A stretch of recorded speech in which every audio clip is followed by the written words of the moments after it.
மூகம் கரோதி வாசாலம் பங்கும் லங்கயதே கிரிம் யத்கிருபாமகம் வந்தே பரமானந்த மாதவம்.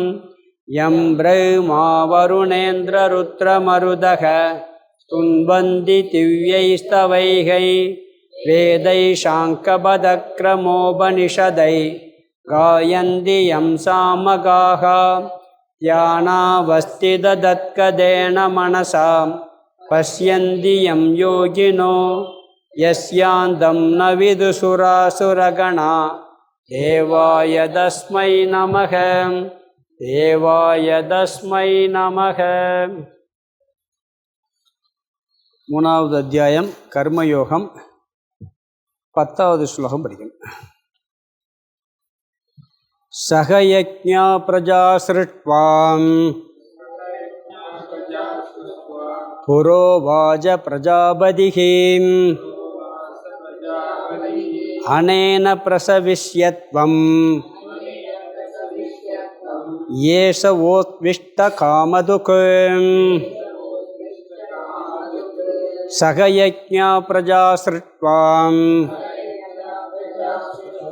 புரோவாஜ பிரஜாபதிஹீம்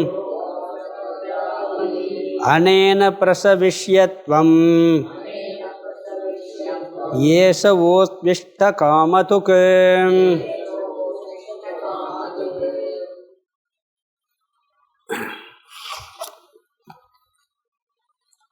ஸ்ரீமத் பகவத்கீதை 3வது அத்தியாயம் கர்மயோகம். இதில் 9 ஸ்லோகம் முடிஞ்சு 10வது ஸ்லோகம் ஆரம்பித்தோம் போன கிளாஸில். பகவான் 2வது அத்தியாயத்தில் சொன்ன விஷயத்தை வச்சுக்கிட்டு அர்ஜுனனுக்கு இங்கே முதல்ல ஒரு சந்தேகம் வந்தது. ஒரு கேள்வி கேட்டான் அவன். ஏன்னா 2வது அத்தியாயத்தில் சொன்னதை அவன் முழுசாக கேட்டிருந்தான்னா முழுசாக புரிஞ்சால் சந்தேகம் வராது, முழுசாக புரியலைனாலும் சந்தேகம் வராது. அவனுக்கு கொஞ்சம் சில விஷயம் புரிஞ்சிருச்சு, சில விஷயம் புரியலை. என்ன விஷயம் புரிஞ்சுன்னா, ஞானத்தை பற்றி உயர்வாக சொன்னார், அது பூரா மைண்டில் ஏறிடுச்சு. கர்மத்தை பற்றி இகழ்ந்து ஒரு இடத்துல சொன்னார், இந்த சொர்க்கலோகம் இதெல்லாம் நம்மளுக்கு கீழானதுன்னு சொன்னார், அதுவும் மைண்டில் ஏறிடுச்சு. ஞானமே மோட்சத்தை கொடுக்குங்கிறது ஏறிடுச்சு. ஆனால் கர்மத்தை கர்ம யோகமாக செய்யணும்னு சொன்னது மைண்டில் புரியலை சரியா. அது மட்டும் உள்ள போல. கர்மம் கீழானது, ஞானம் உயர்ந்ததுங்கிறது புரிஞ்சுக்கிட்டான்.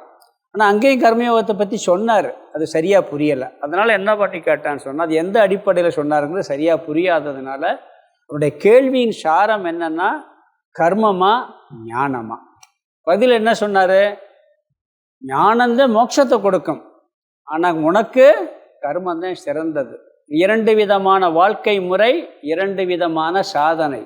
அந்த சாதனை கர்மயோக சாதனை, ஞான யோக சாதனை. கிரகஸ்தரோ இல்லை சன்னியாசியோ 2 பேரும் செஞ்சுதே ஆகணும். ஆனால் இல்லறத்தில் இருப்பவங்களுக்கு கர்மயோக சாதனை சிறந்தது, துறவத்தில் இருப்பவங்களுக்கு ஞான யோக சாதனை சிறந்தது. ஆனால் யாராக இருந்தாலும் 2ம் செஞ்சுதே ஆகணும். இல்லறத்தில் இருக்கிறவங்க கர்மத்தை விட முடியாது செயலை. அதனால் கர்மயோகத்தில் ஈடுபட்டுக்கிட்டு அப்புறம் ஞான யோகத்துக்கு போகலாம். அப்படிங்கிறதுனால அந்த அடிப்படையில் சொன்னார். அவருடைய உபதேசமே அப்படி தெரிஞ்சு. பிறகு அதில் இன்னொரு விஷயம் சொன்னார். அதாவது சில பேர் சந்நியாசம் வாங்கினா அப்படியே மோட்சம் வந்துடும், துறவியாக போயிட்டாலே மோட்சம் வந்துடும். என்ன துறவியானாலும் கூட ஞானம் வராமல் மோட்சம் கிடைக்கவே கிடைக்காதுங்கிறதையும் சொல்லிட்டார். சரி, சும்மா இருக்கலாம்னா சும்மா இருக்க யாராலும் முடியாதுன்ட்டார். சும்மா இருக்கவும் முடியாது. ஏன்னா ஒரு நொடி பொழுது கூட நாம் செயலற்று இருக்க முடியாது. ஏன் செயலற்று இருக்க முடியாதுன்னா, இது மாயையினுடைய முக்குணங்களால் ஆனது. இந்த அனாத்மா புறம், அனாத்மா என்னைக்கு செயலாமல் இருக்கவே முடியாது. ஆத்மா எப்பொழுதுமே செயல்படுறது இல்லை. அது ஞானத்தில் கிடைக்கக்கூடிய அறிவு. ஞானத்துக்கு முன்னாடி இந்த செயலற்ற நிலைங்கிறதே அவனுக்கு புரியாது, அது வரவும் வராது. பிறகு உடல் அளவில் நீ சும்மா இருந்தேன்னு சொன்னால் கீழ்நிலைக்கு கொண்டு போய்விடும். மனசில் எல்லாத்தையும் நினச்சிக்கிட்டு நான் ஒன்றுமே செய்யாமல் இருக்கேன் நீ நினச்சேன்னு சொன்னால் அது மித்தியாச்சாரனாக ஆகிவிடுவாய் அப்படிங்கிறது சொன்னார். பிறகு கடைசி 7வது ஸ்லோகத்தில் 1 to 7 என்னன்னீங்கன்னா, அர்ஜுனுடைய கேள்வி 2 ஸ்லோகம், 5 ஸ்லோகம் பகவானுடைய அந்த கேள்விக்கான பதிலை சொல்லி எங்கே நிப்பாட்டினார்னு சொன்னால், நீ இந்திரியங்களை எல்லாம் கட்டுப்படுத்தி கர்மத்தை வந்து பந்தப்படுத்துங்கிறதுனால நீ கர்ம யோகமாக செஞ்சுட்டேன்னா உனக்கு பந்தப்படுத்தாதுன்னு சொன்னார். இவன் என்ன நினைச்சான், கர்மம் வந்து பந்தப்படுத்துங்கிறது முன்னாடி சொல்லியிருக்கார். இவர் கர்மம் சிறந்ததுன்னு சொல்லிட்டு அந்த கர்மத்தை நீ பந்தப்படுத்தாமல் இருக்கணும்னு சொன்னால் அதே செயலை யோகமாக செய், கர்மத்தை கர்ம யோகமாக செய்ய வேண்டும். அப்படி செஞ்சால் நீயே உயர்ந்த நிலைக்கு ஓய்விடுவாய் அப்படின்னு சொன்னார்.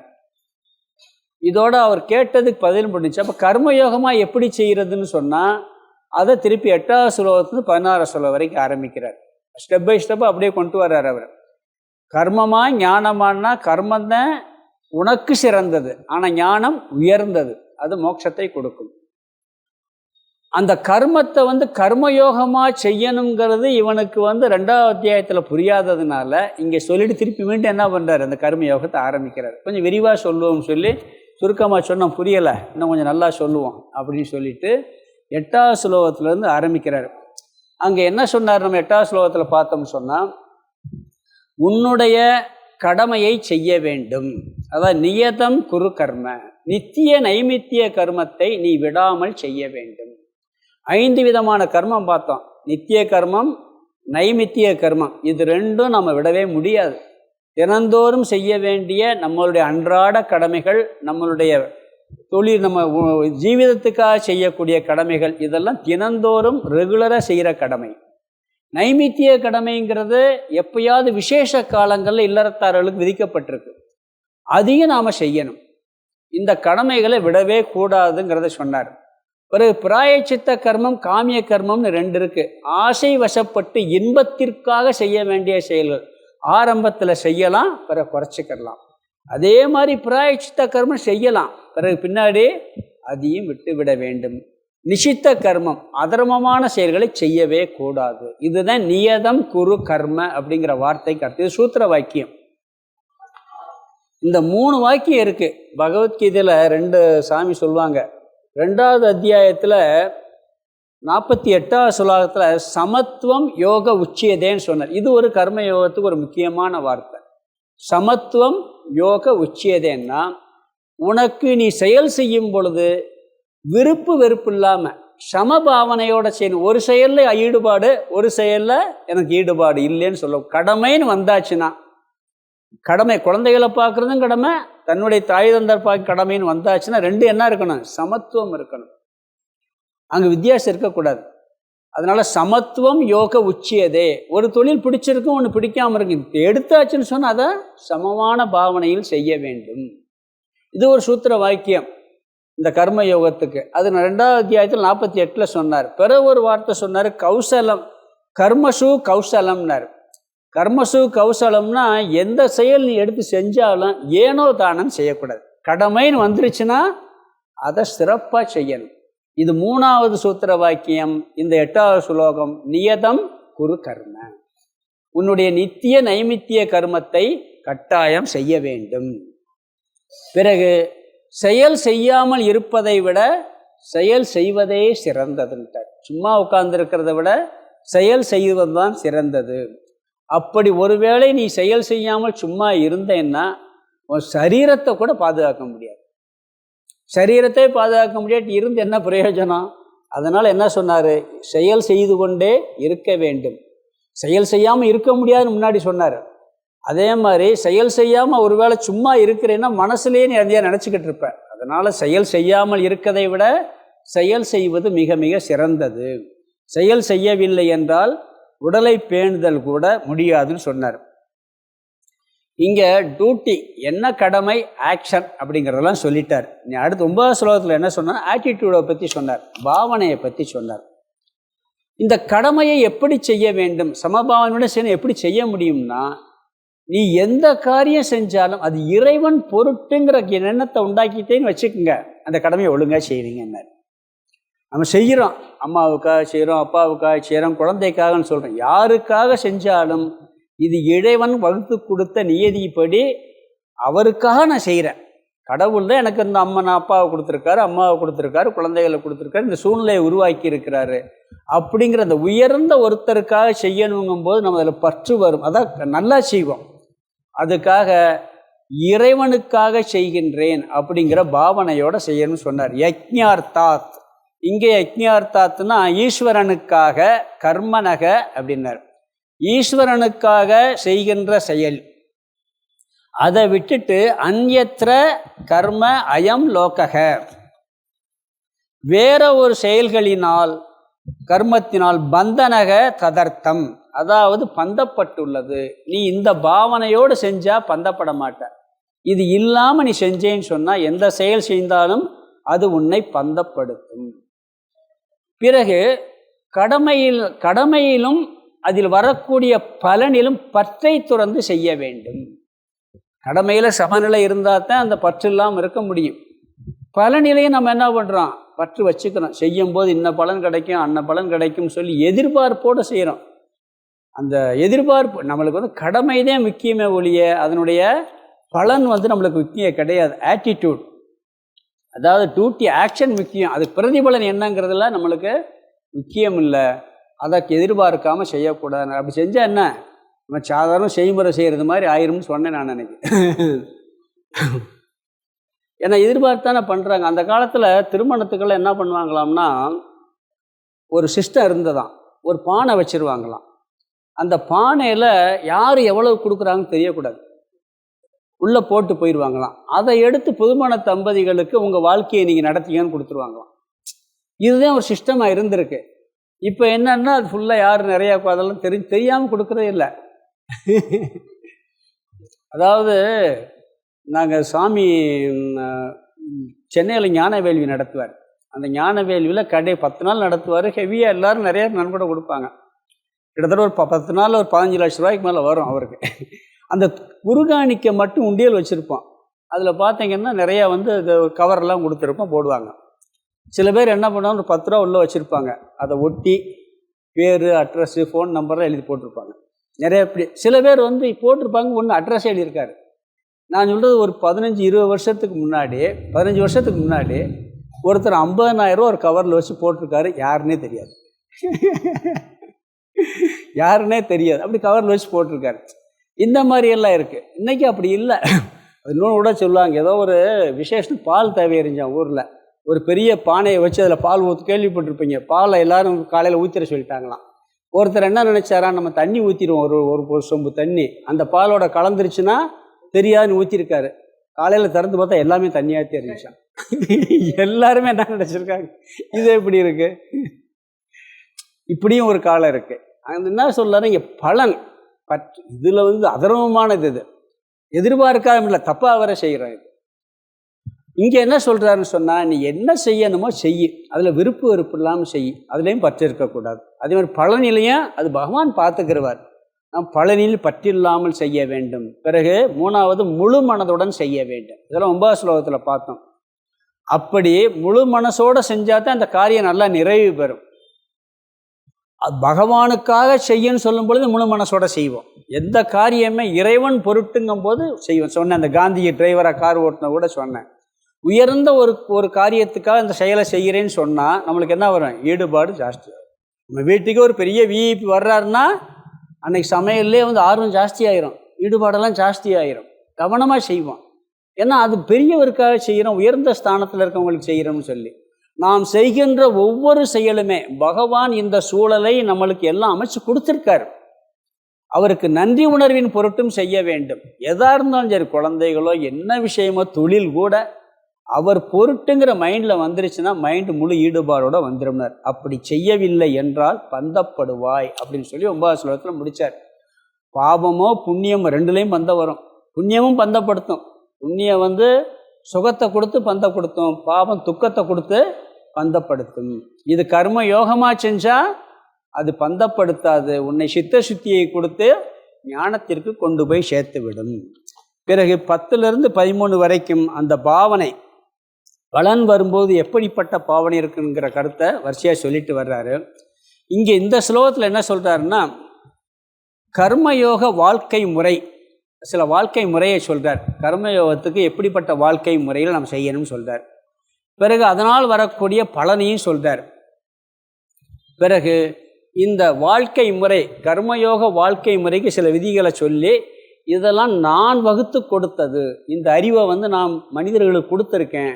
இந்த அறிவோட இந்த கர்மயோகத்தை செய்ய வேண்டும் அப்படிங்கிறத சொன்னார். இந்த கர்மயோக வாழ்க்கை முறை பகவான் என்ன சொல்கிறான்னு சொன்னால், பகவான் இந்த அறிவை கொடுத்துருக்காராம். அதை பயன்படுத்தாத நம்மளுக்கு, மிருகங்களுக்கு அது கிடையவே கிடையாது. மிருகமெல்லாம் அது பயன்படுத்தவே முடியாது. நாயாகத்தான் இருக்கும் கடைசி வரைக்கும். அதுக்கு நன்றி உணர்வு இருக்கணுங்கிறது சொல்லித்தர வேண்டிய அவசியம் இல்லை. அது சொல்லித்தரணுமா? வேற பண்பு அதுக்கு வராது. ஒவ்வொரு மிருகத்துக்கும் ஒரு குணம் இருக்குது, அது இயல்பாக இருக்குது. அதுக்கு மேலே அதுக்கு டெவலப்மெண்ட் கிடையாது. ஆனால் மனிதனுக்கு அப்படி இல்லை. மனிதன் என்பவன் தெய்வமாகலான்னு பார்த்தோம் அன்னைக்கு. அதனால் என்ன சொல்கிறாருன்னு சொன்னால், மனிதன் மட்டுமே இந்த நான் வகுத்து கொடுத்த நியதியை புரிந்து கொண்டு அந்த அறிவை அவனுக்கு கொடுத்துள்ளேன். அந்த அறிவின்படி அவன் நான் வகுத்து கொடுத்த நியதிப்படி இந்த கர்மயோக வாழ்க்கையை வாழ வேண்டும் அப்படின்னு சொன்னார். ஏன்னா மனுஷனுக்கு எல்லா குணங்களும் படைக்கப்பட்டிருக்கு. இங்கே முதல் வரியில் பார்த்தா சக யக்ஞாகா. சென்ற ஸ்லோகத்தில் யக்ஞாகன்னா ஈஸ்வரன் பொருட்டுங்கிறத சொன்னார். இங்கே சக யக்ஞாகன்னா கர்மயோக வாழ்க்கை முறை அப்படிங்கிறது அர்த்தம். அது சொல்லியிருக்கார், நான் வகுத்து கொடுத்த கர்மயோக வாழ்க்கை முறையுடன் என்ற அறிவுடன். நான் சில வாழ்த்து கொடுத்துருக்கேன் கர்மயோகத்தை, அந்த அறிவுடன் நீ செய்ய வேண்டும்ங்கிறார். அந்த அறிவை நான் கொடுத்துருக்கேங்கிறார் பகவான். பிரஜாகா, மனிதர்களை சிருஷ்டுவா, நான் படைத்துள்ளேன். இந்த மாதிரி நான் சொன்னதுபடி வாழ முடியும் அப்படிங்கிற அறிவு மனிதனுக்கு இருக்குது. அவன் நினச்சா அதுபடி வாழலாம். அந்த அறிவோடு நான் மனிதர்களை படைத்துள்ளேன் அப்படிங்கிறார். பொதுவாக யஜ்ஞம் சொன்னால் யாகம் சொல்லுவோம். யாகம்னா பொதுவாக அதுக்கு விட்டு கொடுத்தல்னு அர்த்தம், தானம்னு அர்த்தம், தியாகம் பண்ணுதல்னு அர்த்தம். ஒவ்வொரு யாகத்திலையுமே ஒரு தானம் இருக்கும். தானம் இல்லாத யாகமே இருக்காது. அதனால் யஜ்ஞம்னால என்ன, தியாகம், விட்டு கொடுத்தல்னு ஒரு அர்த்தம் இருக்குது. ஏன்னா தியாகம்ங்கிற பண்பு கர்மயோகத்தில் ஒரு முக்கியமான அங்கம். தியாகம்ங்கிறது ஒரு முக்கியமான அங்கம், அது சுலபமாக வராது. அதனால் என்ன பண்ணியிருக்குன்னு பார்த்தோம், பஞ்சமகா யஜ்ஞங்கள் மூலமாக இந்த தியாகத்தை பண்ண வேண்டும். பஞ்சமகா வேள்வி இது சாஸ்திரத்தில் நான் வகுத்து கொடுத்துருக்கேன். பொதுவாக சொல்லியிருக்காரு, 5 அவர் தனியாக பிரித்து சொல்லலை. மற்றவங்க என்ன சொல்லியிருக்காங்க, அந்த யக்கியம் சொன்ன வேதத்தில் இருக்குது. அதை விளக்க எழுதுகிறவங்கெல்லாம் அந்த 5 ஐக்கியத்தை சொல்கிறாங்க. அது என்னென்ன யக்கியம்னு அன்றைக்கி பேர் மட்டும் சொன்னேன். என்ன யக்கியம்? முதல்ல தேவ யக்கியம், பிறகு பித்ரு யக்கியம், ரிஷி யக்கியம், மனுஷ யக்கியம், பூத யக்கியம்னு பார்த்தோம். பொதுவாக மனிதனுக்கு பகவான் சில சக்திகள்லாம் கொடுத்துருக்கிறார். நம்மளே சொல்லுவோம் சக்தி, இச்சா சக்தி, கிரியா சக்தி, ஞான சக்தின்லாம் சொல்லுவோம். இச்சா சக்தியும் மனிதனுக்கு கொடுத்துருக்காரு. இப்போ இந்த கிளாஸுக்கு வரணும் ஆசைப்படணும்ல, அந்த சக்தி இருந்தால் தான், ஆசைப்படுற சக்தி இருந்தால் தான் வகுப்புக்கு வர முடியும். எல்லா விஷயத்துக்குமே ஆசைப்படுவதும் ஒரு சக்தி. அதில் எதில் ஆசைப்படுறோங்கிறது வேற விஷயம். உயர்ந்த ஒன்றை ஆசைப்பட்டால் அதுவும் ஒரு சக்தி. அதனால் என்ன சொல்கிறாருன்னு சொன்னால், அதே மாதிரி சாதனையும் ஒரு சக்தி, அறிவும் ஒரு சக்தி. ஞான சக்தி, இச்சா சக்தி, கிரியா சக்தி, செயல்படும் சக்தி, ஞான சக்தி. இங்கே சொல்கிறது சக யக்ஞாகா, அந்த அறிவோடு படைச்சிருக்கேங்கிறார். இந்த 5 விதமான வேள்வி சொல்ல போகிறாரு. இதை செய்யக்கூடிய அறிவோட நான் மக்களை படைத்துள்ளேன், இந்த ஞானத்தை பயன்படுத்துங்கள் அப்படிங்கிறார். இப்படி பயன்படுத்தினால் அதனால் என்ன பலன் வருதுன்னு சொல்ல போகிறார். பயன்படுத்தினா என்ன பலன் வருதுன்னு சொல்ல போகிறார். அது மட்டும் இல்லை, இந்த சொல்லக்கூடிய யஜ்ஞம் என்னால் வகுத்து கொடுக்கப்பட்டதுன்னு சொல்லிட்டார். பகவான் எங்கே சொல்லியிருக்காரு? வேதத்தில் வகுத்து கொடுத்துருக்கிறாரு அப்படின்னு சொல்கிறார். அதனால் 5 விதமான யஜ்ஞங்கள் என்னங்கிறத நம்ம முக்கியமாக பார்க்கணும். இங்கே குறிப்பாக இல்லறத்தில் இருப்பவர்களுக்காக சொல்லப்பட்ட இந்த வேள்வி. சன்னியாசிகளுக்கு இது முக்கியம் இல்லை. இந்த வேள்வி 5 விதமான வேள்விங்கிறது இல்லறத்தில் இருப்பவர்களுக்காக. சங்கராச்சாரியர் ஒரு இடத்துல இந்த செயல்களை பூரா 2ஆக பிரிப்பார். நிவிருத்தி மார்க்கம், பிரவிருத்தி மார்க்கம்னு பிரிப்பார். அதாவது ஒன்று விரும்பி போகிறது, இல்லாட்டி விலகி போவோம். செயல் பூரா இப்படித்தான் நடக்கும். ஒன்று விரும்பி செய்வோம், இல்லாட்டி வேணான்ட்டு ஒதுங்கி ஒரு செயல் செய்வோம். இதை ஞானத்தில் இன்னொரு இடத்துல எப்படி பேசுவாங்கன்னா, பொய்யினால தான், எப்படின்னா பாம்பு இருக்குது, கயிறா பார்த்தா பயந்து விலகி போவான், பொய்யை பார்த்து பயந்து விலகி போகிறது இது ஒரு செயல், பொய்யினால விலகி போகிற செயல். சிப்பியை பார்த்து வெள்ளி நினச்சி நாடி போகிற செயல், ரெண்டும் பொய் தான். இது வேதாந்தத்தில் போனால் சொல்லுவான். இது பொதுவாக ரெண்டு இருக்குது. இங்கே என்ன சொல்கிறாருன்னா, இந்த 5 விதமான வேள்விகள் நான் படைத்துள்ளேன், அதை செய்ய வேண்டும் அப்படிங்கிறார். விலகி செல்கிற காரியம்லாம் என்னன்னு சொன்னீங்கன்னா, நிவர்த்தி மார்க்கம், சமக தமக இந்திரியங்கள்லாம் பொருளிலிருந்து விளைகிறது. பிறகு பிரவிற்த்தி மார்க்கம்ங்கிறது நம்மளை செயலில் ஈடுபடுத்துறது, தானம் பண்ணுறது, தர்மம் பண்ணுறது, கர்மயோகம் செய்கிறதெல்லாம் பிரவிற்த்தி மார்க்கம். பிறகு சமம் தமம்ங்கிறதுலாம் நிவர்த்தி மார்க்கம். இப்படி ரெண்டு அவர் பிரிக்கிறார். இங்கே 5 செயலை சொல்கிறார். என்னென்னு பார்க்கலாம் ஒவ்வொன்றாவும். இந்த நித்திய கர்மம் நைமித்திய கர்மம்லாம் சொன்னோம் பார்த்தீங்களா, அதில் இந்த 5 யக்கியமும் அடங்கும். பொதுவாக ஒரு விஷயம் புரிஞ்சுக்குங்க, வேள்வி ஹோமம் எல்லாம் பண்ணுறோம். எதுக்காக பண்ண? பிராயசத்துக்காக நிறையா பண்ணுறோமா இல்லையா? ஹோமம்னாலே பொதுவாக என்ன பண்ணுவான்? நவகிரக ஹோமம் எல்லாம் பண்ணுவோம். பிறகு கணபதி ஹோமம் தடையெல்லாம் நீக்கிறதுக்கு. அது எதுக்கு? நம்மளுக்கு இருக்க தடைகளை நீக்கிறதுக்கு, சில பாவங்களை போக்குறதுக்கு பண்ணுறோம். இது தனியாக ஹோம குண்டை வளர்த்து வைதிகர்கள்லாம் வச்சு மந்திரங்கள்லாம் சொல்லி பண்ணுறது, இதுவும் ஹோமந்தான். இது தினந்தோறும் பண்ணுற ஹோமம். இதுலேயும் அந்த ஹோமத்தில் என்ன பலனோ அதை விட கூடுதலான பலன் கிடைக்கும் இந்த ஹோமத்தை. இதை செய்யுங்கள் அப்படின்னு சொல்கிறார். இதை சுருக்கமாக நம்ம நிறையா பார்த்துருக்கோம். இங்கே ஒவ்வொன்றா பார்க்கலாம். பொதுவாக இல்லறத்தில் இருக்கிறவங்களுக்கு பொருளை ஈட்டுறது ஒரு கடமை, இந்திரிய போகங்களை அனுபவிப்பதும் ஒரு கடமை தான். ஆனால் அதை எப்படி செய்யணுங்கிறத இங்கே அதோடு சேர்ந்து பொருளை ஈட்டுறது, இந்திரிய சுகங்களை அனுபவிப்பதோடு சேர்த்து இந்த 5 வேள்விகளை நீ மனதில் வைத்து கொண்டு செய்யுங்கிறார். முதல் வேள்வி தேவ யக்கியம். தேவ யக்கியம்னா இறை வழிபாடுன்னு அர்த்தம். நம்மளுடைய வாழ்க்கையை துவங்கும் பொழுது இறை வழிபாட்டுடன் தொடங்க வேண்டும். இறை வழிபாட்டுடன் தொடங்க வேண்டும், பிரார்த்தனையுடன் தொடங்க வேண்டும், பிரார்த்தனையுடன் முடிவடைய வேண்டும். ஒருத்தர் நாரதர் நான் தான் ரொம்ப பக்தியோடு இருக்கேன்னு சொன்னாராம். இதை கேட்டிருப்பீங்க. இல்லைப்பா உன்னையோட ஒருத்தர் ரொம்ப என் பேரை ரொம்ப பக்தியோடு இருக்கான்னு சொல்லியிருக்காரு. யாருன்னா ஒரு விவசாயியை காமிச்சாரான். காலையில் எந்திரிச்சு நாராயணா நாராயணன்னு சொல்லிவிட்டு ஒரு வாட்டுக்கு வேலையை பார்த்தார். படுக்க போகும்போது நாராயணன் நாராயணன் சொல்லுவாரான். நான் உங்கள் பேரை தினம் ஃபுல்லாக சொல்லிக்கிட்டே இருக்கேன், நீங்கள் என்னடனா காலையிலையும் நைட்டில் மட்டும் சொல்கிறவொன்னே சொல்கிறீங்க என்ன ஒன்று. அப்போ தான் சொன்னார், ஒரு எண்ணெய் கிண்ணத்தை கொடுத்து சிந்தாமணியே கொண்டு வான்னு சொல்லும்போது ஒரு தடவோடு சொல்ல முடியல அவரால்.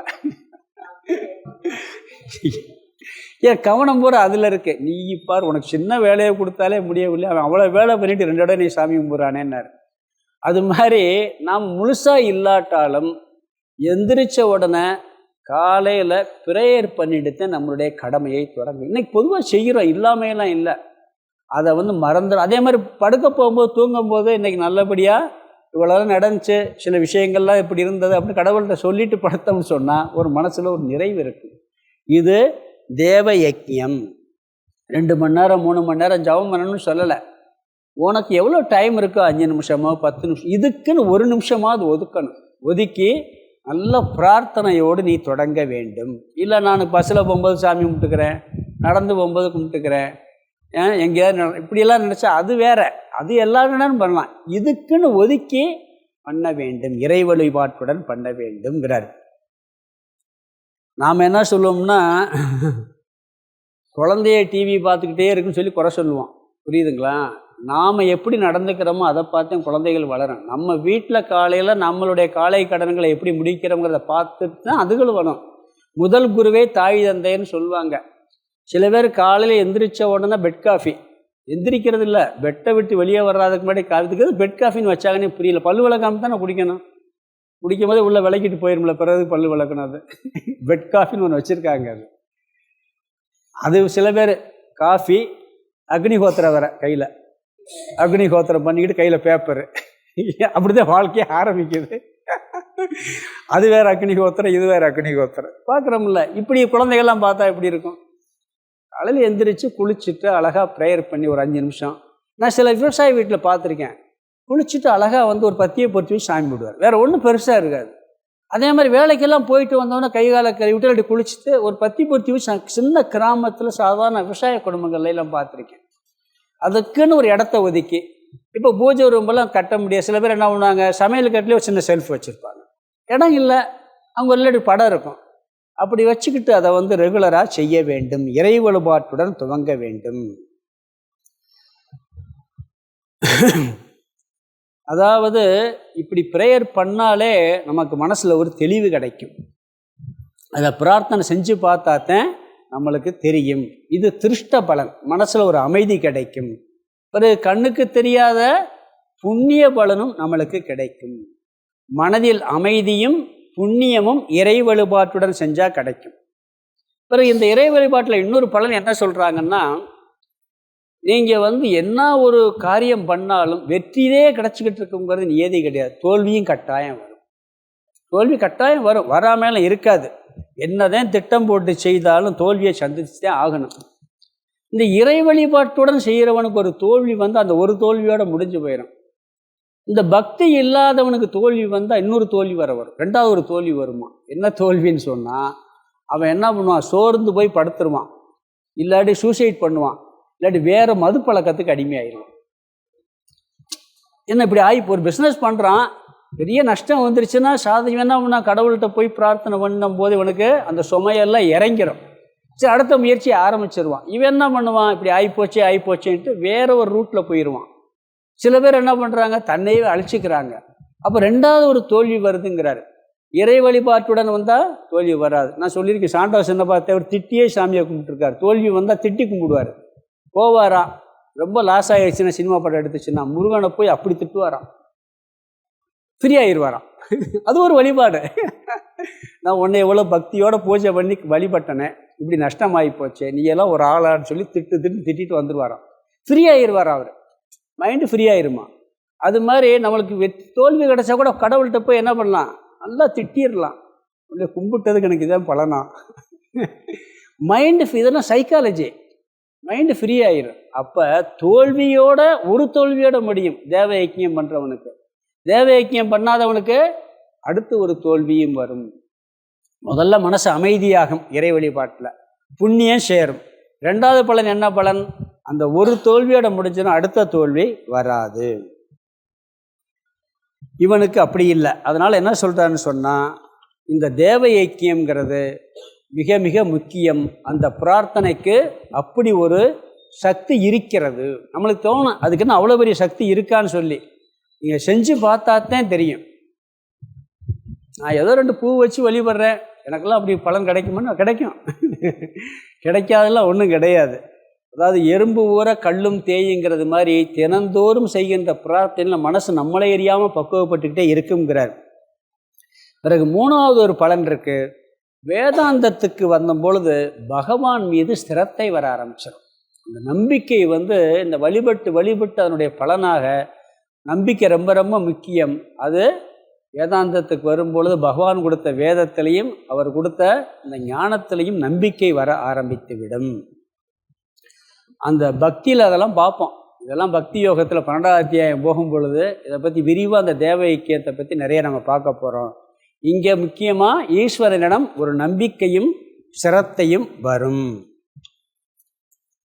அதனால் என்ன வரும்னு சொன்னால், இந்த வேதமும் வேதாந்தமும் இறைவனிடம் வருந்தது அப்படின்னு எல்லாம் சொல்லியிருக்கு. அதுலேயே நம்மளுக்கு ஒரு நம்பிக்கை வரும். அந்த நம்பிக்கை இல்லைன்னா ஞானத்தைவே அடைய முடியாது. வேதாந்தெல்லாம் பகவான்கிட்டருந்து வந்தது அப்படிங்கிறது இந்த தேவ ஐக்கியத்தினால் அந்த ஒரு அறிவு நம்மளுக்கு கிடைக்கும் அப்படிங்கிறார். குரு வாக்கியத்திலும் வேதாந்த வாக்கியத்திலும் நம்பிக்கை ஏற்படக்கூடிய ஒரு பலனும் கிடைக்கும். அதில் மனசில் அமைதி கிடைக்கும், புண்ணியம் கிடைக்கும். பிறகு தோல்விங்கிறது நம்மளை அந்த ஒரு தோல்வியோடு முடிஞ்சு மனசை அமைதிப்படுத்திடும். 3வது பகவான் மீதும் பகவான் கொடுத்த வேதத்தின் மீதும் சிரத்தை நம்மளுக்கு ஏற்படும். அதனால் இது முதல் யக்கியம் என்னன்னு சொன்னால் தேவ யக்கியம். இதை ஒருவேளை நாம் துவங்கலைன்னா இன்றைக்கிரும் துவங்கிருங்க. எல்லாம் பண்ணுறாதாலும் இங்கே வந்திருக்கவே முடியாது. இந்த வேதாந்த வகுப்புக்கு வர்றவங்களே அது இல்லாமல் இருக்க முடியாது. அதனால் இதெல்லாம் நியதம் குருன்னு சொன்னார் பார்த்தீங்களா, அந்த கடமையில் சேர்ந்து விடு. இது முதல் யக்கியம் தேவ யக்கியம், இறை வழிபாடு. திருக்குறளில் ஒரு குறள் இருக்குது, அதில் 3 யக்கியம் வந்துடும். இல்லை இல்லறவியலில் வரும். தென்புலத்தார் தெய்வம் விருந்தொக்கள் தான் என்று ஆங்கு ஐம்புலத்தாறு ஓம்பல் தலைங்கிறார். அவர் அங்கே 5 சொல்கிறார். தென்புலத்தார், தெய்வம், விருந்தொக்கல், தான் என்று ஆங்கு ஐம்புலத்தாறு ஓம்பல் தலைங்கிறார். முன்னோர்கள் பித்ரு ஐக்கியம் வரப்போகுது அடுத்து. முன்னோர்களை பாதுகாக்க வேண்டியது, வழிபட வேண்டியது தெய்வம்ங்கிறார். இப்போ சொன்னது தான் அது. தேவ ஐக்கியம்ங்கிறது தெய்வம். 3வது விருந்தினர். விருந்தினர்னா நம்ம சொந்தக்காரங்க இல்லை, நாம் சொந்தக்காரங்களை மட்டும்தான் விருந்தினருங்கிறோம். அதிதி இது மனுஷ ஐக்கியத்தில் வந்துடும். சுற்றத்தார் இவங்களும் மனுஷ ஐக்கியத்தில் வந்து சுற்றத்தாரையும் கவனிக்கணும். பிறகு தான் தனது குடும்பம்ங்கிறார். இந்த தான் தனது குடும்பம், விருந்தினர், சுற்றத்தார், இந்த 3ஐயும் நம்ம மனுஷ ஐக்கியத்தில் சேர்த்துடலாம். அவரது மனுஷ ஐக்கியத்தில். தென்புலத்தாருங்கிறது முன்னோர்கள், தெய்வம்ங்கிறது தேவ ஐக்கியம். இந்த ஒரு குறளில் அதை சொல்லியிருக்காரு அழகா. அதனால் திருக்குறளே இருக்குது. திருக்குறளே எல்லாம் அடுத்து சொல்ல போகிறார். அடுத்த கடமையும் வரப்போகுது, அதில் பார்ப்போம் பின்னாடி. அடுத்தது பித்ரு ஐக்கியம். பித்ரு ஐக்கியம்னா என்ன?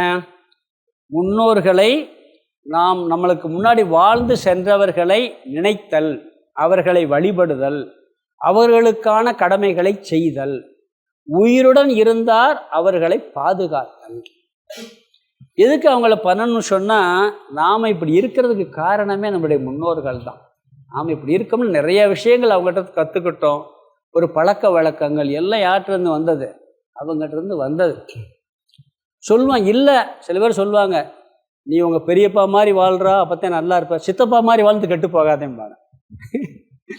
சில பேர் மோசமாக வாழ்ந்துருப்பாங்க முன்னோர்களே, அதையும் நினச்சி பார்த்து என்ன பண்ணுவான், அது மாதிரி வாழக்கூடாதுன்னு கற்றுக்குருவான். நல்லா வாழ்ந்தவங்களை நினச்சி அது மாதிரி வாழணும்னு கற்றுக்குருவோம். இப்போ இந்த ஜெயந்தி, அவங்க நினைவு நாளில் எது கொண்டாடுற சன்னியாசிகளுக்கெல்லாம் அந்த பூஜை பண்ணுறோன்னா அவங்களே ஞானம் அடைஞ்சு போயாச்சு, அவங்களுக்கு நல்லது நடக்குன்னு அவங்களுக்கு பூஜை பண்ணுறோம். அது கிடையாது. அந்த வாழ்க்கையை நாம் நினச்சி பார்க்கணும். இதெல்லாம் பித்ரு இயக்கியம்ங்கிறார். நம்ம முன்னோர்கள் வாழ்ந்தவங்களுக்கு செய்ய கடமைகளெல்லாம் ஒழுங்காக செய்கிறது, அதெல்லாம் நாம் மேற்கொள்ள வேண்டும்ங்கிறார். பித்ருக்களை நினைத்தல், அவங்களுக்கு செய்கிற தர்ப்பணங்கள்லாம் இருக்குது, நம்ம அதெல்லாம் செய்கிறோமா இல்லையா, அதெல்லாம் முறையாக செய்யணுங்கிறாங்க. இல்லறத்தில் இருக்கிறவங்க ஒவ்வொருத்தருக்கும் ஒரு மாதிரி இருக்குது. சில பேர் என்ன பண்ணுவாங்க, கரெக்டாக மாதம் செய்கிற முறை இருக்குது. சில பேருக்கு இந்த அமாவாசை என்ன பண்ணுவாங்க. சில பேர் வருஷத்துக்கு ஒரு பண்ணுவாங்க. ஏதோ ஒன்று பித்ருக்களை நினைத்து அவர்களுக்காக செய்ய வேண்டிய கடமைகளை கட்டாயம் செய்வது பித்ரு யஜ்ஞம்.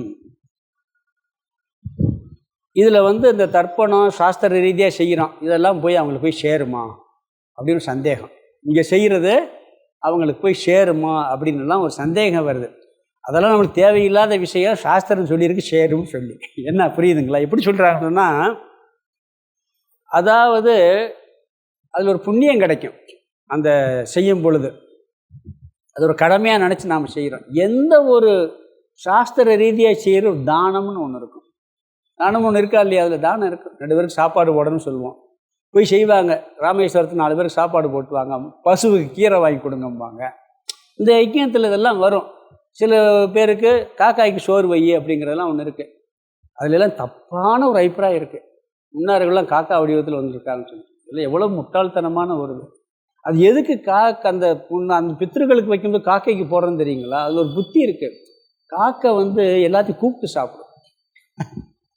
காக்கை எல்லாத்தையும் பகிர்ந்து சாப்பிடும். அந்த புத்தி வரணுங்கிறது தான் காக்கைக்கு வைக்கிறோம் நம்ம.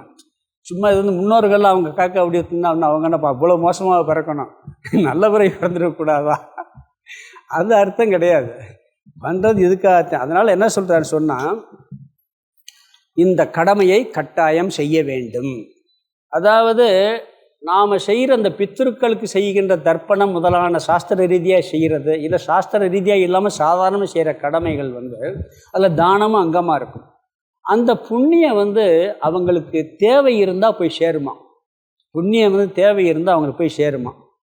ஒருவேளை அவங்களுக்கு தேவை இல்லைன்னு சொன்னால் வேறு யாரோ, எத்தனையோ ஜென்மாந்தரங்கள் இருக்குது, அதில் யாருக்கு தேவையோ அவங்களுக்கு அது போய் சேரும் அப்படிங்கிறாங்க. இதை நீங்கள் சில நேரம் பார்க்கலாம். எப்படின்னீங்கன்னா, நாம் சில நேரம் ஒரு காரியம் இருக்காது, ஒரு செயலும் செஞ்சு மனசு குதூகலமாக சந்தோஷமாக இருக்கும். பார்த்துருக்கீங்களா? ஏதாவது ஒரு விஷயத்தினால சந்தோஷமாக இருந்தால் பரவாயில்ல, ஒன்றுமே இல்லாமல் துக்கப்படுவான், ஒன்றுமே இல்லாமல் சந்தோஷப்படுவான். இந்த சந்தோஷத்துக்கு ஒருத்தர் ஒரு காரணம் சொல்கிறாரு. நாம் செஞ்ச புண்ணிய வேலை செஞ்சால் அப்படி திடீர்னு நம்மளுக்கு வருமா, இப்போ பாபம் வேலை செஞ்சால் துக்கம் வருமா. இந்த புண்ணிய வேலை செய்கிறது விஷயத்தில் ஒருத்தர் இன்னொரு எப்படி கருத்து சொல்கிறாங்கன்னா, இப்போ நாம் இறந்து ரொம்ப நாள் கழித்து இந்த ஜென்மம் எடுத்திருப்போம். நம்மளுடைய பேரை பித்திரு கர்மம் செஞ்சுக்கிட்டு இருப்போம். நம்மளுக்கு வயசு 20 வயசாக இருக்கும், பேரனுக்கு வயசு 65 வயசாக இருக்கும். ஏன்னா நாம் இறந்து அடுத்த ஜென்மம் எடுத்திருப்போம். புரியுதா உங்களுக்கு? நாம் வயசு 20 வயசில் இருப்போம், இல்லாட்டி 30 வயசில் இருப்போம். பேரை 75 வயசாக இருப்பார். ஏன்னா நம்ம பிறந்து இறந்து அடுத்த ஜென்மம் எடுத்தாச்சு. அவன் செஞ்சுக்கிட்டு இருப்பான், பக்கத்துலேயே கூட செஞ்சுக்கிட்டு இருப்பான். புரியுதா? அது வேலை செய்யுமா. வேலை செஞ்சு என்ன பண்ண ஒரு சந்தோஷத்தை கொடுக்கும். நம்மளுக்கு தேவை இருந்தால், நம்மளுக்கு அந்த புண்ணியம் நம்மளுக்கு ஏற்கனவே நிறையா சேர்த்து வச்சுருந்தா அது வேறு யாருக்காவது போய் சேரும். இன்னொன்று, இந்த பித்திரு கடமையில் சாஸ்திர ரீதியாக செய்கிறவங்களுக்கு சில இதுகள் சொல்கிறாங்க. அவங்க முன்னோர்களுக்கு மட்டும் செய்கிறதில்ல, யாருக்காவது இல்லாதவங்க, அது செய்யாதவங்க, அவங்களுக்கு இந்த இது போய் சேரட்டும்னு சொல்லி ஒரு பிண்டம் கொடுப்பாங்களாம். அந்த மாதிரியெல்லாம் இருக்குது. அப்போ இந்த பித்ரு ஐக்கியங்கிறது கட்டாயம் நாம் செய்ய வேண்டும்.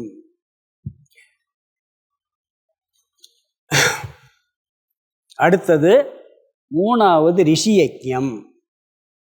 இந்த பித்ரு ஐக்கியத்தில் திருக்குறள் இன்னொரு குறள் இருக்குது. இல்வாழ்வான் என்பான் இயல்புடைய மூவருக்கும் நல்லாற்றி நின்ற துணைன்ட்டார்.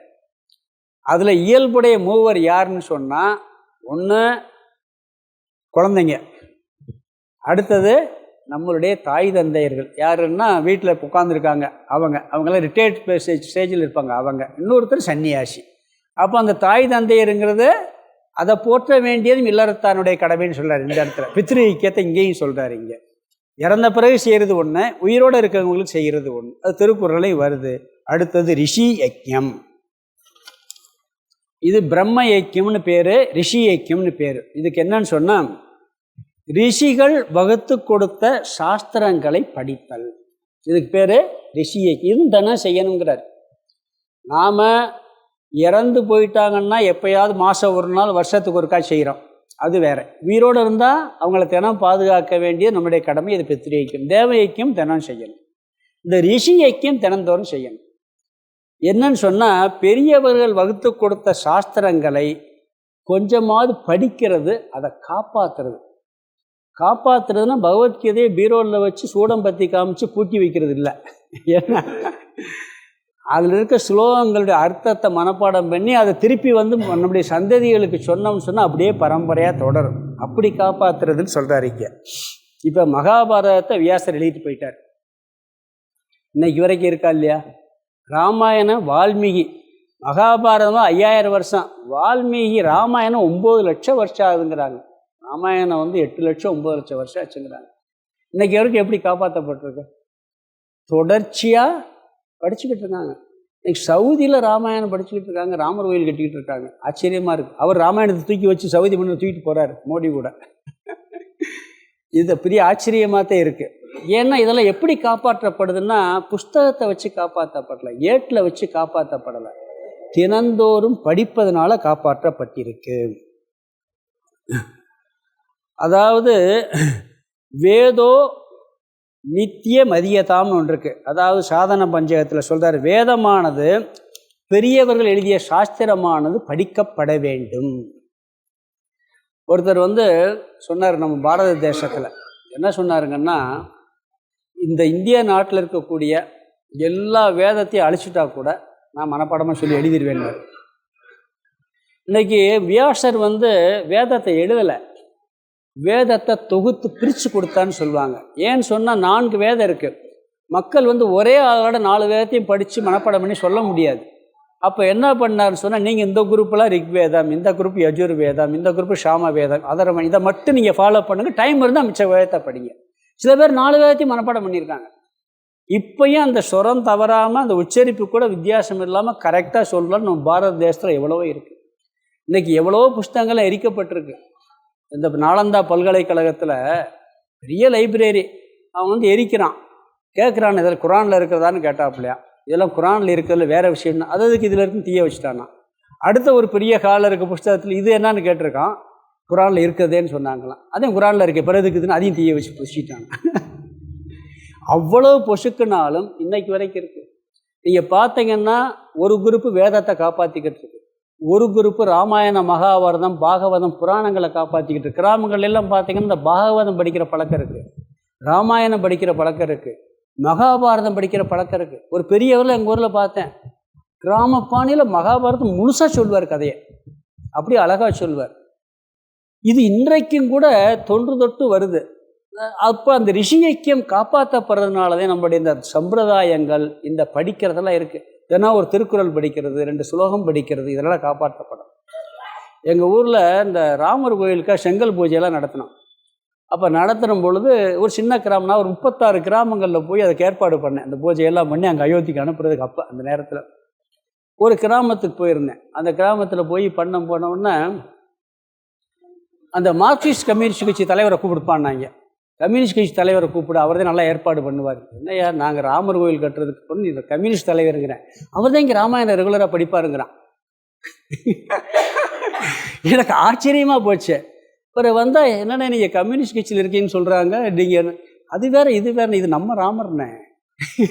நான் ரெகுலராக ராமாயணம் படிப்பேன், நீங்கள் ஊரில் ராமாயணம் படிப்பாரான் பாருங்கள், கம்யூனிஸ்ட் கட்சிக்காரர். எனக்கு ஆச்சரியம் போச்சு.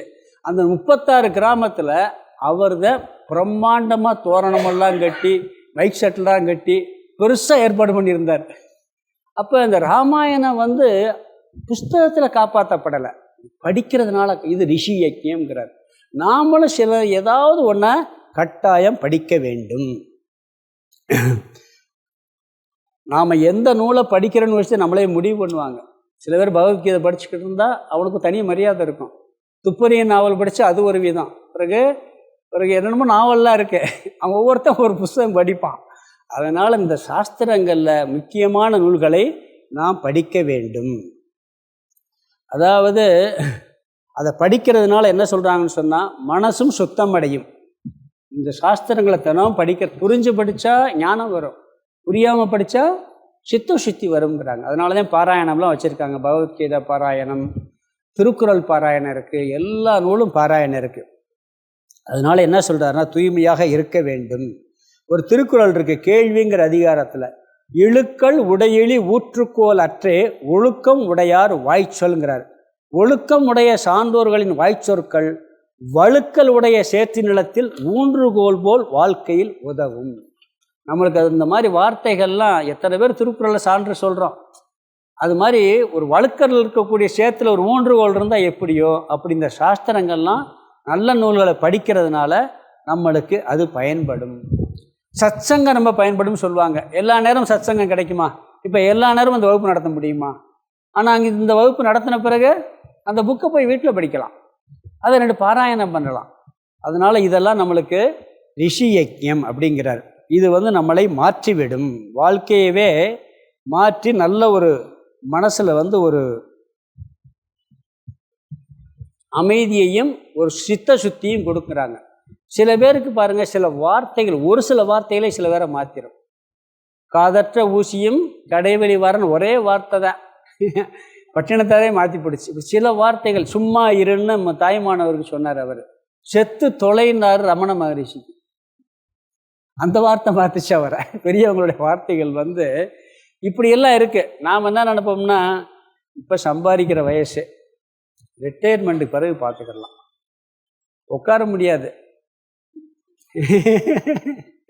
இதுக்கெல்லாம் வலிக்கும், கண் பார்வை சரியாக தெரியாது, எப்படி படிக்கிறது? அதனால் நல்லா இருக்கும்போதே இதெல்லாம் படித்து தெரிஞ்சுக்கிறணும் அப்படிங்கிறார்.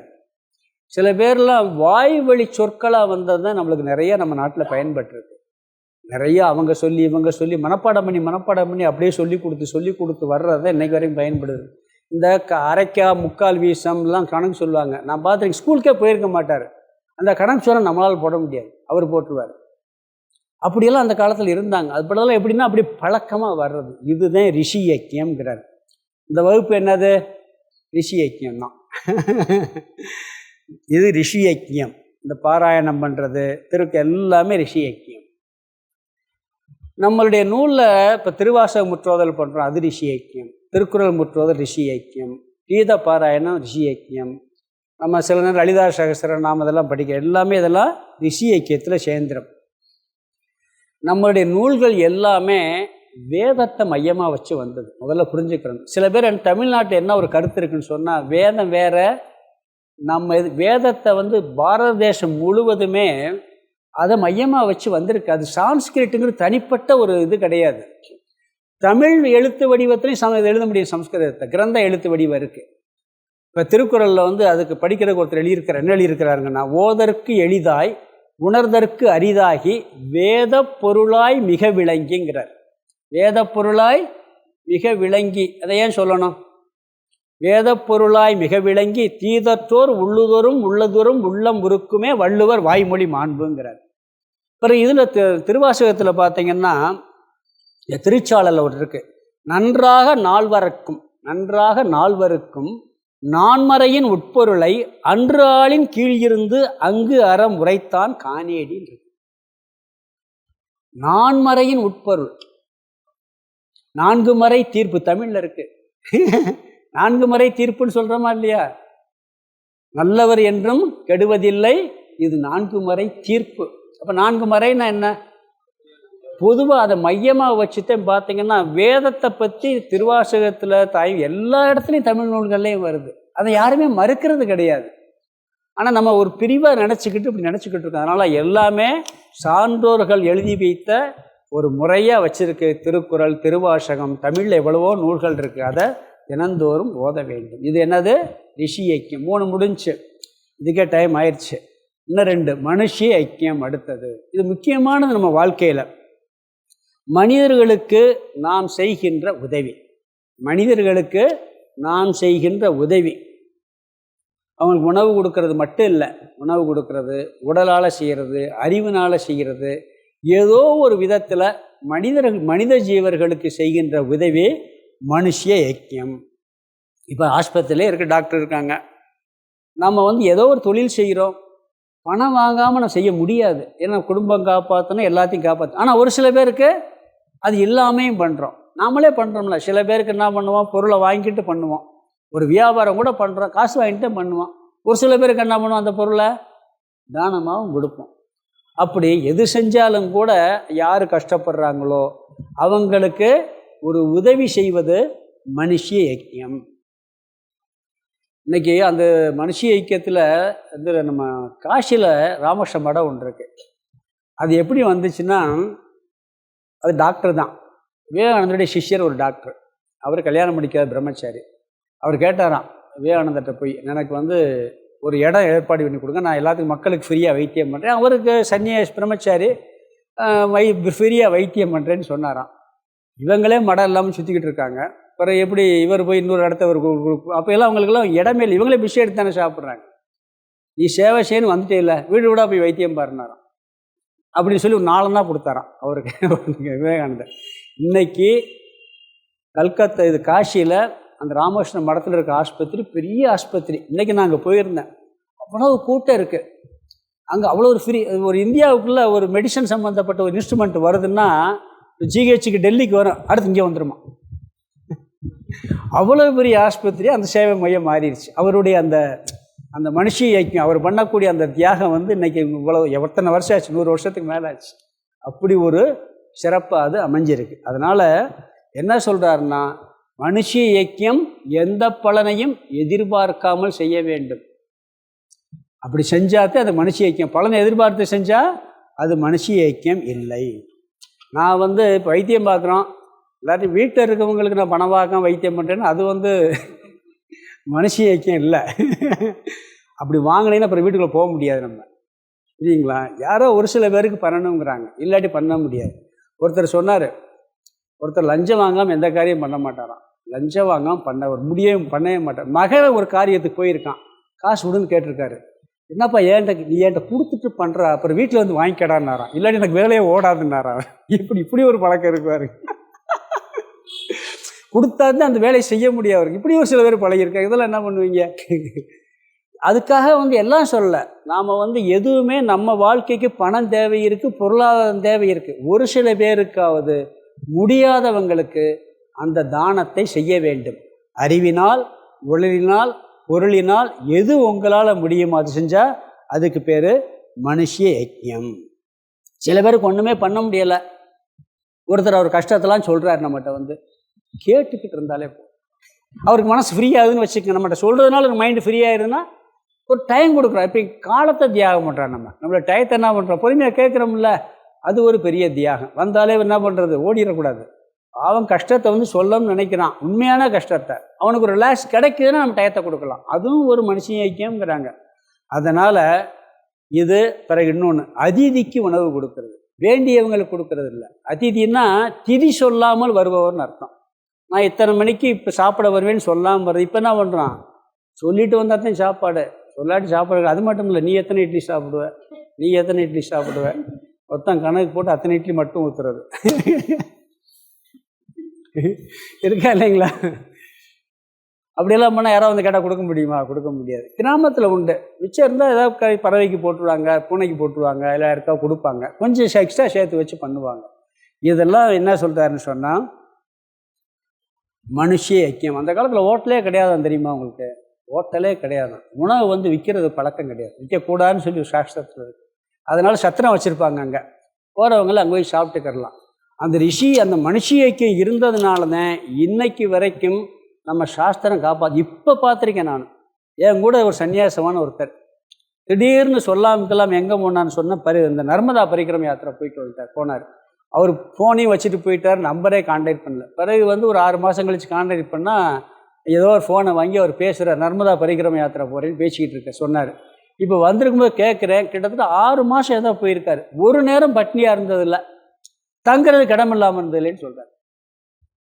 பாருங்க, ஒரு நேரம் பட்னி இருந்ததில்லை, தங்குறதுக்கு. அப்போ அங்கேயும் இந்த நிறைய ஐக்கியம் நடந்துக்கிட்டு தானே இருக்குது, மனுஷ ஐக்கியம் நடந்துக்கிட்டு இருக்குது. யாரோ ஒருத்தர் சாப்பாடு, சிலர் தோட்டத்தில் போய்கிட்டே இருப்பாங்களாம், அங்கே தோட்டத்தில் அடுப்பு வச்சு ரொட்டி வாங்க சாமி சாப்பிட்டு போங்கன்னு வம்பு ஒன்று வாங்கலாம். அதே மாதிரி ஒருத்தர் திருநாவுக்கரசன் ஒருத்தர் எங்களுக்கு பிரம்மச்சாரியாக இருந்தார். கன்னியாகுமரியிலேருந்து ரிஷிகேஷ் வரைக்கும் நடந்து போகிறது, கையில் காசு வச்சுக்கிறது இல்லை, யார் காசு கொடுத்தாலும் வாங்குறது இல்லை, சாப்பாடு கொடுத்தா வாங்குறது. ஒரு நேரம் பட்னியாக இருந்ததில்லை, ஒரு நேரம் தங்குறது கிடம் இல்லாமல் இருந்தது. இங்கே ரிஷிகேஷ் போயிட்டு வந்துட்டார். இது மனுஷிய ஐக்கியம் இன்றைக்கே நம்ம நாட்டில் நடந்துக்கிட்டு இருக்கு. இது மனுஷிய ஐக்கியம். அடுத்தது பூத ஐக்கியம். இது என்ன, 4வது முடிஞ்சது. ராமகிருஷ்ணருடைய அப்பா கல்கத்தாவிலேருந்து ராமேஸ்வரம் வரைக்கும் நடந்து போனார். ராமகிருஷ்ண பரமஹம்சருடைய அப்பா கல்கத்தாவிலேருந்து ஒன்றுமே எடுத்துக்கிறாம நடந்து வந்து தரிசனம் பண்ணிட்டு நடந்து போயிருக்கார். எல்லா இடத்துலையும் சாப்பாடு கிடச்சிருக்கு, எல்லா இடத்துலையும் தங்குற இடம் கிடச்சிருக்கு, அதெல்லாம் இருந்திருக்கு.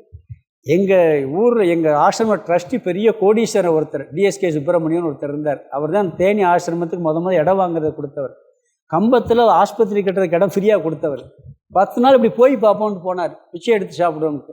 ஒரு நேரம் கூட சாப்பாடு இல்லாமல் இருந்து கேட்டவுடனே கொடுத்துருவாங்களாம் சொல்கிறார் அவர். அது இவர் தோட்டம் நல்லா இருப்பார் பார்க்க, ஏதோ பெரிய நினச்சி கூட்டு உள்ளே வச்சு இலையெல்லாம் போட்டு சாப்பாடு ஓட்டுறாங்கிறார், கோடீஸ்வரர் அவர். அப்போ இந்த மனுஷிய ஐக்கியம் வந்து இன்னைக்கு நடந்திருக்கு. அப்புறம் 5வது பூத ஐக்கியம். பூத ஐக்கியங்கிறது எறும்புலேருந்து மற்ற உயிர்களை காப்பாற்றுவது. கோலம் போடுறது எதுக்கு? மாக்கோலம் போடுறது. இன்றைக்கி கோலம் மட்டும் இருக்குது, மாக்கோலம் போயிடுச்சு. எறும்புகளுக்கு உணவு கொடுக்கறது, மற்ற ஜீவராசிகளுக்கு. மாட்டுப்பொங்கலை எதுக்குன்னு சொன்னால் அதுகளுக்காகத்தான். மாட்டுப்பொங்கலை எதுக்கு பண்ணுறோம்? அந்த மற்ற மிருகங்களை நாம் போற்றி பாதுகாக்க வேண்டும் என்ற பண்புக்காகத்தான் நாம் இதெல்லாம் செய்கிறோம். இதெல்லாம் பூத யஜ்ஞம்ங்கிறார். இப்படி வேதத்தில் கூறிய 5 விதமான யஜ்ஞங்கள் நியதம் குரு கர்ம. இதை செய்ய முடியுமா முடியாதா? ரிஷி யஜ்ஞம் ஒன்றுமே பண்ணல, பேப்பரில் எடுத்து ஆன்மீகத்தைவாது படிக்கலாம், கொள்ளையெல்லாம் படிக்காமல். டெய்லி வருதா இல்லையா ஆன்மீகம்? அது சிலது பக்தின்னு ஒன்று ஒரு பக்கமே விட்டுருவான், ஏதோ ஒரு 2 நல்ல செய்தி வரும், அதைவாது படிக்கலாம். இல்லை டெய்லி 2 ஸ்லோகம் படிச்சுக்கிறது. கீதை புரியாத நேரத்தில், கீதைக்குள்ளே நுழைஞ்ச நேரத்தில் நான் நோட்டில் 2 ஸ்லோகம் எழுதுகிற ஒரு பழக்கம் வச்சேன். சும்மா புரிய அந்த அர்த்தத்தை சம்ஸ்கிருதத்தையும் சம்ஸ்கிருத தமிழ் எழுதுவேன். அந்த இது அப்படி கொஞ்ச நாள் எழுதிக்கிட்டே இருந்தேன். என்னமோ அப்படி தோணுச்சு, நான் கீதையை பாடம் நடக்கிறது. நான் அதெல்லாம் சொல்கிறேன் 27, 28 வயசில் நாஸ்திகனாக இருந்து அப்படி வந்த புதுசில் அப்படி ஒரு பழக்கம் வச்சேன். எனக்கு ஏன் எழுதுனோம்னே தெரியும், ஆனால் என்னமோ தோணுச்சு, சும்மா எழுதுவோம்னு சொல்லி ஒரு பக்கத்தை எழுதி வச்சுக்கிட்டே இருப்பேன் அந்த சுலோகத்துக்கு. அப்போ தெரியாது எழுதுகிறோம். இதெல்லாம் ரிஷி யஜ்ஞம். நம்ம இதெல்லாம் பண்ணிக்கிட்டே இருந்தோம்னு சொன்னால் நம்மளுக்கு நல்ல ஒரு பலன் கிடைக்கும். அதனால் என்ன சொல்கிறாரு? சகயஜ்ஞா பிரஜா சிருஷ்டுவா. பிரஜைகளை பிரம்மதேவன் இப்படிப்பட்ட அறிவுடன் படைத்து, இந்த யஜ்ஞங்களை செய்யக்கூடிய அறிவு மனுஷனுக்கு மட்டும்தான் இருக்கு. இந்த அறிவுடன் படைத்து மனுஷனால் மட்டும்தான் வாழ முடியும் இருக்கார், மிருகங்கள்லாம் வாழ முடியாது. அதனால் என்ன சொல்கிறாருன்னு சொன்னால், இப்படி பகவான் படைத்துள்ளார். பிறகு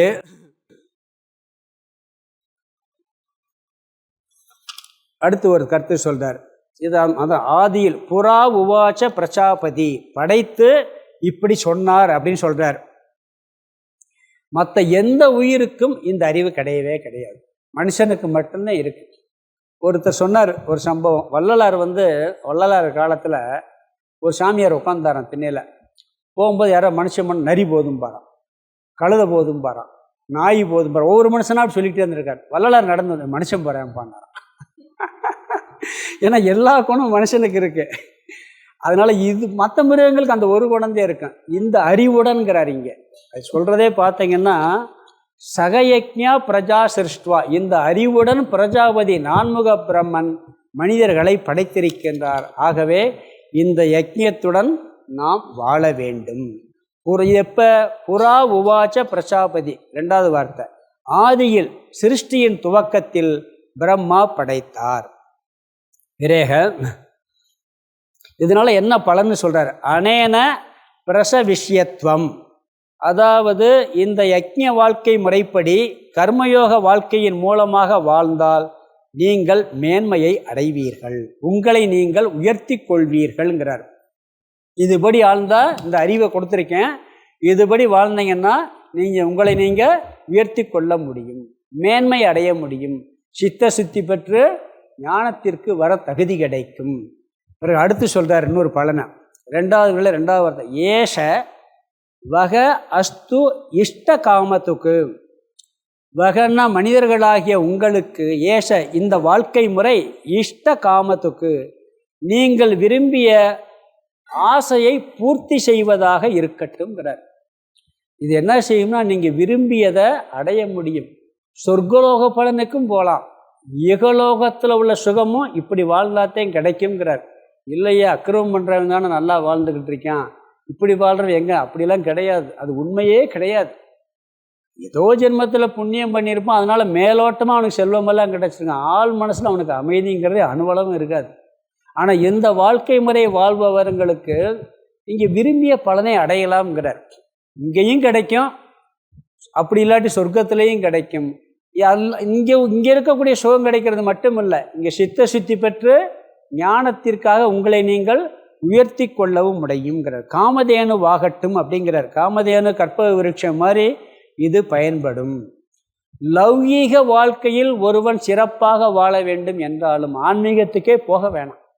உலகத்தில் நான் வீட்டில் சந்தோஷமாக நல்லபடியாக இருக்கணும்னா இந்த 5 வித கடமைகளை நீ ஒழுங்காக செஞ்சேன்னு சொன்னால், உன்னுடைய கடன் என்ன பிஸ்னஸ் பண்ணுறியோ என்ன பண்ணிக்கிட்டு இருக்கு, இது ஒன்றும் பெரிய கஷ்டம் இல்லையே.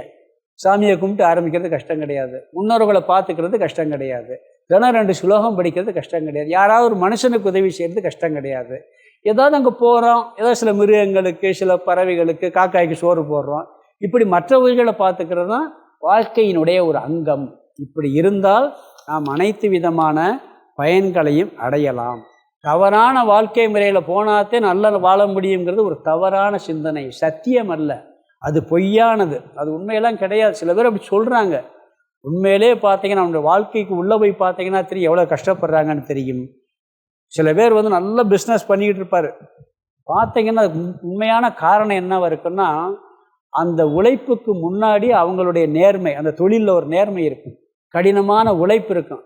5 ரூபா பொருளை இப்போ ஒரு 100 ரூபா பொருள் 120 ரூபாய்க்கு விற்கிறோம், இல்லை 200 ரூபாய்க்கு ஏமாற்றி விற்றா நல்லா வாழலாம்னு சொன்னால் அது கொஞ்ச நாளில் போயிடும், அது கொஞ்ச நாளில் போயிடும்.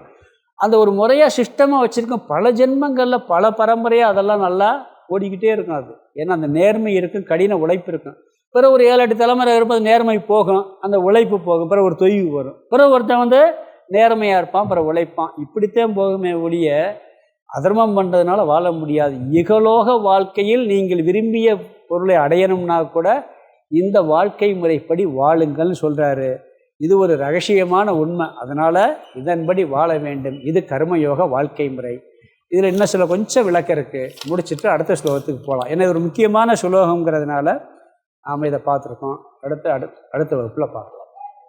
செவ்வாய்க்கிழமை பஞ்சதசி வகுப்பு இருக்குது. அடுத்த ஞாயிறு எப்பயும் போல் கீதை வகுப்பு. ஓம் பூர்ணமத பூர்ணமிதம் பூர்ணாத் பூர்ணமுதச்யதே பூர்ணஸ்ய பூர்ணமாதாய பூர்ணமேவாவசிஷ்யதே. ஓம் சாந்தி சாந்தி சாந்தி. ஹரிஹி ஓம் ஆதிகுருநாத சுவாமிக்கு ஜெய்.